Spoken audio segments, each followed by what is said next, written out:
ជំរាបសួរបងប្អូនទាំងអស់គ្នាបាទស្វាគមន៍មកកាន់វីដេអូថ្មីថ្ងៃនេះadminធ្វើដំណើរកំសាន្តទៅកាន់អូមួយកន្លែងដែលស្ថិតនៅក្នុងភូមិច្អងឃុំច្អងស្រុក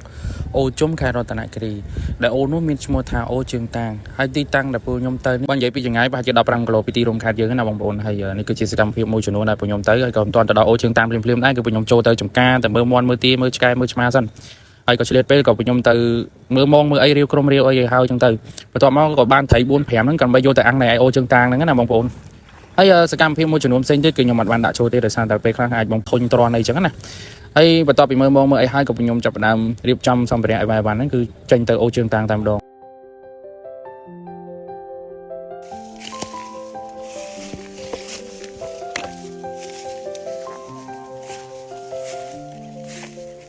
ហើយបងប្អូននឹងស្រ័យបាទមើលផ្លូវទៅរៀងពិបាកបន្តិចគាត់ថាខែភាសាខ្ញុំគិតថាមិនងាយស្រួលទេតែបើខែប្រាំងចេះគឺយើងអាចទៅលេងបានហើយទៅជួបឧបសគ្គរៀងច្រើនដែរ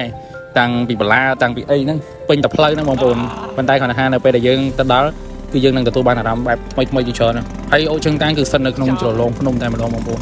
មានទាំងដុំថ្មធំបើនិយាយពីទឹកវិញគឺថ្លាល្អនៅក្នុងវីដេអូនេះប្រហែលជាបងប្អូនមើលទៅឃើញប្រហែលជាទឹកល្អអីដោយសារអីដោយសារតែបាតក្រោមគឺមានថ្មមានស្លែអញ្ចឹងទៅគឺយើងមើលពីលើទៅរៀងល្អអញ្ចឹងណាបងប្អូនហើយនេះគឺជាសកម្មភាពដែលខ្ញុំបានទៅដល់អូជើងតាំងនេះគឺជាសកម្មភាពបាទខ្ញុំហើយអូជើងតាំងគឺជាកន្លែងបែបគួរឲ្យ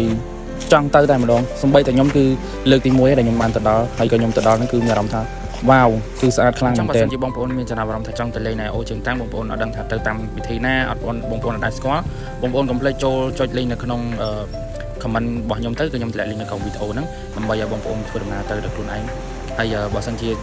ចង់ដឹងច្បាស់អាចឆាតសួរខ្ញុំផ្ទាល់បានអញ្ចឹងសម្រាប់វីដេអូមួយនេះគឺ admin អត់មានអីច្រើនទេ admin បានបង្ហាញពីអារម្មណ៍របស់ admin ទៅកាន់វីដេអូទាំងអស់ហ្នឹងហើយបងប្អូនហើយអញ្ចឹងបងប្អូនអាចតាមដានទស្សនាវីដេអូហ្នឹងហើយនឹងទស្សនវិជ្ជាដែលពួកខ្ញុំទៅដល់ហ្នឹងមានអីខ្លះទឹកឈ្មោះហ្នឹងស្រស់ស្អាតបែបណាបងប្អូនអាចមើលវីដេអូនេះដល់ចប់អរគុណច្រើនបងប្អូន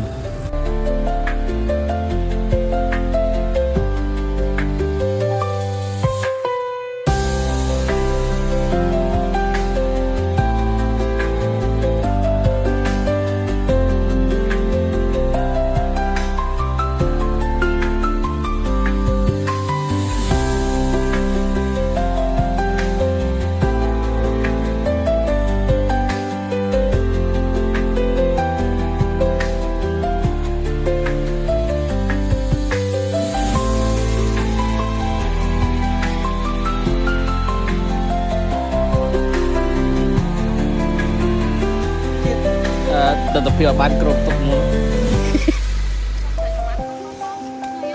ណាមានកម្រងបានមកដល់ចាំទៀតថ្ងៃនេះខ្ញុំសម្បត្តិអបិសរហើយខ្ញុំបានមកដល់កន្លែងសាងមួយទៀតហើយឥឡូវបងប្អូនមើលទស្សនវិជ្ជាខាងក្រោយ